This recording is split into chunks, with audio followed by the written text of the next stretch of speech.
അസ്സലാമു അലൈക്കും വറഹമത്തുള്ള. ഇന്ന് ഞാനൊരു രാഷ്ട്രീയ പാർട്ടിയെ ന്യായീകരിക്കാനോ കുറ്റപ്പെടുത്താനോ ഒന്നും വന്നതല്ല. ഇന്ന് ഞാൻ സംസാരിക്കുന്നത് ഈ രാജ്യത്തെ ഓരോ വിദ്യാർത്ഥിയുടെയും ഭാവിയെക്കുറിച്ചാണ്. ഒരു ചോദ്യം ചോദിക്കട്ടെ. ഒരു രാജ്യത്തിന്റെ ഒരു രാജ്യത്തിന്റെ ഏറ്റവും വലിയ സമ്പത്ത് എന്താണ്? സ്വർണമാണോ? പണമാണോ? അല്ല. ആ രാജ്യത്തിന്റെ യുവ തലമുറകളാണ്. ഒരു വിദ്യാർത്ഥി വർഷങ്ങളോളം പഠിക്കാൻ വേണ്ടി അവൻ്റെ ആ ചെറുപ്പകാല സമയങ്ങളൊക്കെ സ്പെൻഡ് ചെയ്യുന്നു. ഉറക്കം കളഞ്ഞുകൊണ്ട്, അവൻ്റെ മറ്റുള്ള എൻജോയ്മെൻ്റ് ഒക്കെ കളഞ്ഞുകൊണ്ട്, കുടുംബത്തോടൊപ്പം നല്ല സന്തോഷത്തിൽ ഇരിക്കേണ്ട കുറേ മനോഹരമായ സമയങ്ങൾ, സ്പെൻഡ് ചെയ്യേണ്ട സമയങ്ങൾ ഒഴിവാക്കിക്കൊണ്ട് ഒരു സ്വപ്നത്തിന് വേണ്ടി. എന്താണ് ആ സ്വപ്നം? ഒരു നല്ല കോളേജ്, ഒരു നല്ല ജോലി, കുടുംബത്തിന്റെ സന്തോഷം കാണുക, തൻ്റെ മാതാപിതാക്കളുടെ സന്തോഷം കാണുക. അതുമാത്രമാണ് അവൻ്റെ ലക്ഷ്യം, ഓരോ വിദ്യാർത്ഥിയുടെയും. പക്ഷേ ഇപ്പോൾ നമ്മൾ സോഷ്യൽ മീഡിയയിലൊക്കെ കണ്ടുകൊണ്ടിരിക്കുന്ന, നമ്മുടെ രാജ്യമൊട്ടാകെ ചർച്ചയായിക്കൊണ്ടിരിക്കുന്ന വിഷയം, ചോദ്യപേപ്പർ ലീക്കായ വിഷയം, അതിൻ്റെ സൈഡ് എഫക്റ്റായി കുറെ വിദ്യാർത്ഥികൾ ആത്മഹത്യ ചെയ്ത വിഷയമൊക്കെ. ഒരു വിദ്യാർത്ഥിക്ക്, നമ്മളൊക്കെ വിദ്യാർത്ഥികളാണ്, പഠിച്ചവരാണ്, പഠിച്ചുകൊണ്ടിരിക്കുന്നവരാണ്. ഒരു വിദ്യാർത്ഥിക്ക് താൻ വർഷങ്ങളോളം ശ്രമിച്ച് അധ്വാനിച്ച് പഠിച്ചിട്ട് അതിലെന്തെങ്കിലും കളങ്കങ്ങൾ വരുമ്പോൾ ആ വിദ്യാർത്ഥിയുടെ മനസ്സിൽ ആദ്യം തകർന്നു പോകുന്നത്, തളരുന്നത് അവൻ്റെ ആത്മവിശ്വാസമാണ്. അവൻ ഇത്രയും കാലം പഠിച്ചത് എന്തിനു വേണ്ടിയായിരുന്നു?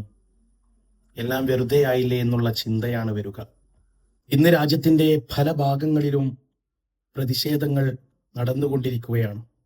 വിദ്യാർത്ഥികൾ ശബ്ദമുയർത്തുന്നുണ്ട്, രാഷ്ട്രീയ നേതാക്കൾ സംസാരിക്കുന്നുണ്ട്, മറ്റു സെലിബ്രിറ്റികളൊക്കെ ഈ വിഷയത്തിൽ പങ്കുചേരുന്നുണ്ട്. വാർത്താ ചാനലുകളൊക്കെ, സോഷ്യൽ മീഡിയ മുഴുവനും ഈ ചർച്ചകൾ തന്നെയാണ്. പക്ഷേ നമ്മൾ കേൾക്കാതെ പോകുന്ന ഒരു ശബ്ദമുണ്ട്, നമ്മൾ ശ്രദ്ധിക്കാതെ പോകുന്ന ശബ്ദമുണ്ട്. അത് ഒരു വിദ്യാർത്ഥിയുടെ, അവൻ്റെ ഹൃദയത്തിൻ്റെ അന്തരത്തിൽ നിന്നും വരുന്ന കണ്ണീരാണ്, വിതുമ്പലാണ്, കരച്ചലാണ്. ഞാൻ ചെയ്ത അധ്വാനം വെറുതെയായോ? എൻ്റെ ഭാവി ഇനി എന്താകും? ഈ ചോദ്യങ്ങൾക്കൊക്കെ മറുപടി നൽകേണ്ടത് ആരാണ്? പ്രിയപ്പെട്ടവരെ, ഇസ്ലാം നമ്മെ പഠിപ്പിക്കുന്നത് നീതി എന്നുള്ളത് കോടതിയിൽ മാത്രം വേണ്ട ഒന്നല്ല. ജീവിതത്തിൻ്റെ എല്ലാ നിഖില സകല മേഖലകളിലും നീതി നിർബന്ധമാണ്. വിദ്യാഭ്യാസത്തിൽ നീതിയില്ലെങ്കിൽ സമൂഹത്തിൽ വിശ്വസ്തത തീർച്ചയായും നഷ്ടപ്പെടും. അതിന് യാതൊരു സംശയവുമില്ല. അതുകൊണ്ടാണ് ഇന്ന് ഈ വിഷയം ഒരു പരീക്ഷയുടെ വിഷയം മാത്രമല്ല, ഒരു തലമുറയുടെ ഭാവിയുടെ വിഷയമാണ് പ്രതിഷേധമായിട്ട് ഇന്ന് കണ്ടുകൊണ്ടിരിക്കുന്നത് നമ്മൾ. ഞാനൊരു കാര്യം വ്യക്തമായി പറയട്ടെ. ഒരു വിദ്യാർത്ഥിയുടെ കണ്ണുനീർ ഏതൊരു രാഷ്ട്രീയ വിജയത്തെക്കാളും വലുതാണെന്നുള്ള ബോധ്യം നമുക്ക് വേണ്ടതുണ്ട്. അധികാരത്തിലുള്ള ആളുകൾ പ്രതിഷേധിക്കുന്നവരെ മാത്രം കാണരുത്. അവരുടെ വേദനകളും നിങ്ങൾ കേൾക്കാൻ വേണ്ടി ശ്രമിക്കണം. അതാണ് നീതി. എൻ്റെ പ്രിയപ്പെട്ട രക്ഷിതാക്കളോടും എനിക്ക് ചിലത് ഉണർത്താനുണ്ട്. നമ്മുടെ കുട്ടികൾ നേടുന്ന മാർക്ക് മാത്രം നോക്കി വിലയിരുത്താൻ പാടില്ല.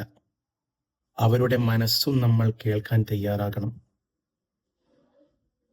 അവരുടെ സമ്മർദ്ദവും നമ്മൾ മനസ്സിലാക്കുന്ന മാതാപിതാക്കളായി മാതൃകയാവേണ്ടതുണ്ട്.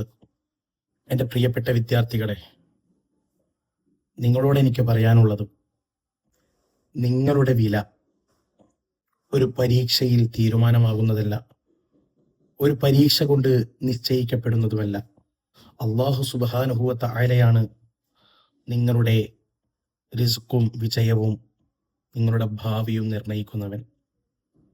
ആ ബോധ്യം ഉൾക്കൊണ്ടുകൊണ്ട് തവക്കൽതു അലല്ലാഹ്, അള്ളാഹുവിലേക്ക് ബരമേൽപ്പിച്ചുകൊണ്ട് വരാനുള്ള കാര്യങ്ങൾക്ക് അതിൻ്റെതായ കാര്യങ്ങൾ ചെയ്തുകൊണ്ട് മുന്നോട്ട് പോവുക. അതാണ് നമ്മൾ ചെയ്യേണ്ടത്. അതുകൊണ്ട് നമ്മൾ നീതിക്ക് വേണ്ടി നിർബന്ധമായും ശബ്ദിക്കണം. അത് നമ്മുടെ കടമ തന്നെയാണ്. പക്ഷേ അതൊരു വിദ്വേഷത്തിന് വേണ്ടി ആവാൻ പാടില്ല. കലഹങ്ങൾ ഉണ്ടാക്കാൻ, നാട്ടിൽ പ്രതിസന്ധികൾ ഉണ്ടാക്കാൻ വേണ്ടിയുള്ളതായിരിക്കരുത് നമ്മുടെ പ്രതിഷേധം, നമ്മുടെ സമരം എന്നുള്ളത്. സത്യത്തിന് വേണ്ടി നിലകൊള്ളുക, നന്മയുള്ളവരായി ജീവിക്കുക. അക്രമത്തിന്റെ വഴിയിലൂടെ ഒന്നും നേടിയെടുക്കാൻ വേണ്ടി നമ്മൾ ശ്രമിക്കരുത്. അത് അവസാനം നമുക്ക് പരാജയം തന്നെയാണ് തരുക എന്നുകൂടെ ഓർമ്മപ്പെടുത്തുന്നു. വആഖിറു ദഅവാന അനിൽ ഹംദുലില്ലാഹി റബ്ബിൽ ആലമീൻ. മഅസ്സലാമ. അസ്സലാമു അലൈക്കും.